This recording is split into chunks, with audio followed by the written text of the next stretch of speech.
Êxodo capítulo 22. Aqui nós começamos também a ver, propriamente dita, a lei sobre a respeito da propriedade, aquilo que era de posse de alguém e que, se fosse furtado, fosse tomado, quais eram as atitudes e medidas que deveriam ser tomadas. Aqui, por exemplo, nós vamos encontrar que se um ladrão, por exemplo, fosse encontrado, pego em flagrante, roubando uma casa e fosse ferido e morto, que o dono da casa não seria culpado por causa disso. Então, nós começamos também a enxergar que, diante do que Deus detalhou como lei, estas leis vigoram como bases de muitas e muitas leis que vigoram até hoje, quando nós falamos de questões civis, penais e etc.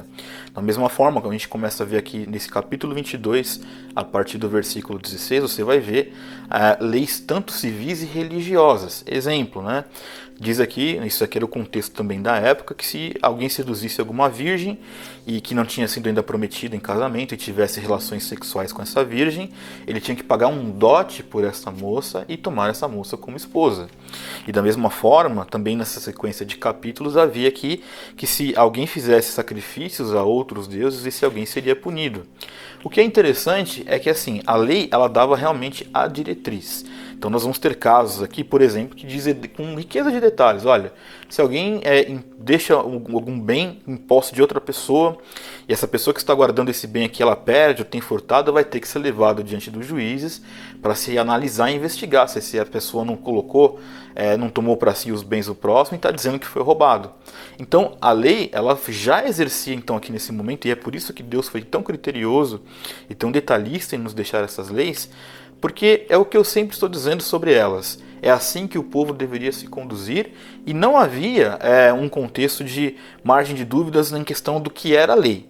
O que havia era a necessidade de você investigar esse tipo de caso aqui para saber se era verdade, se não era verdade.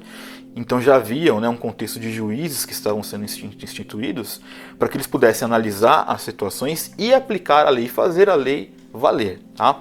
Agora, nós insistimos aqui nessa reflexão em perceber o quanto Deus ele sabia dessas relações humanas e ele dava riqueza de detalhes. Um exemplo, se um ladrão aí fosse pego no flagrante e não fosse morto, ele era obrigado a devolver aquilo que ele roubou e restituir. Era como se fosse uma indenização por aquela pessoa a qual ele estava lesando. Então é muito interessante que você leia essas leis aqui, no caso do capítulo 22 do Êxodo, porque você vai começar a compreender que nenhum tipo de sociedade, quer seja ela só meramente religiosa, sociedade civil, nenhuma delas consegue subsistir sem leis.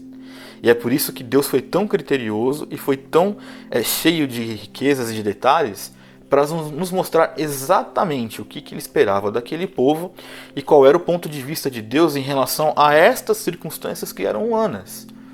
Então a realidade humana sempre esteve muito nua e patente diante de Deus, e Deus ele é um Senhor absoluto, soberano, mas que também tem padrões, e esses padrões ele coloca para nós também através dessas leis.